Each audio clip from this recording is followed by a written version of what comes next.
C'est devenu une routine. Chaque matin, les habitants de Kobané en Syrie viennent ici, du côté turc de la frontière où ils ont trouvé refuge, pour constater l'état des combats pour le contrôle de leur ville. Ce matin, le drapeau du groupe armé État islamique était toujours bien visible sur certains édifices.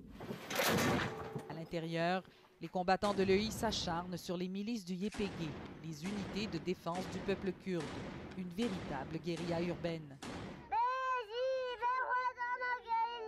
Nous luttons avec la guérilla, nous luttons pour Kobané, chante cette fillette dans un des nombreux camps de réfugiés qui ont envahi la ville de Suruç en Turquie. Ramadan Hoxha tente de faire oublier aux enfants du camp, le temps de quelques chants patriotiques, tout ce qu'ils ont perdu en prenant la fuite. Face à la machine de guerre du groupe armé État islamique, Kobané ne pouvait résister, croit-il. Pour chaque obus lancé par notre groupe, le YPG, l'EI en retournait 150, dit Ramadan. La douleur ressentie par les réfugiés de Kobané est amplifiée par le sentiment largement répandu ici de ne pas être les bienvenus en Turquie. Ils sont nombreux à croire que le gouvernement turc, aux prises avec une rébellion kurde sur son territoire qui au fil des ans a fait 40 000 morts de part et d'autre, est complice de l'agression du groupe armé État islamique.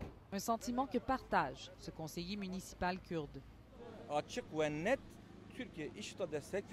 C'est clair que le gouvernement appuie l'EI. Au Kurdistan syrien, il tue des gens, détruit les maisons et tire partout. Tout ça pour éliminer le peuple kurde. C'est difficile de dire exactement ce qui se passe à l'intérieur de la ville de Kobané. Selon certaines sources qui se trouvent dans les rangs des combattants, l'intensification des bombardements aériens a permis de reprendre certains quartiers.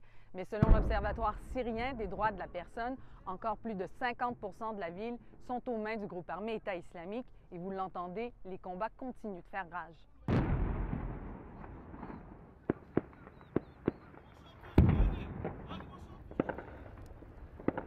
Le triste spectacle se poursuit sans pause. Tirs d'artillerie, d'obus de mortier, combats rapprochés, tout y passe. Mais ces hommes de Kobané assistent à la destruction graduelle de leur ville en se disant que c'est peut-être un mal pour un bien quand arrive une frappe aérienne de la coalition. Nous ne sommes pas tristes de voir nos maisons détruites. Ils sont venus nous aider. Ils sont avec nous, avec les Kurdes, dit Najim. Un appui venu du ciel qui leur permet de croire que des jours meilleurs se dessinent à l'horizon. Ici Marie-Ève Bédard, Radio-Canada, Suruç, en Turquie.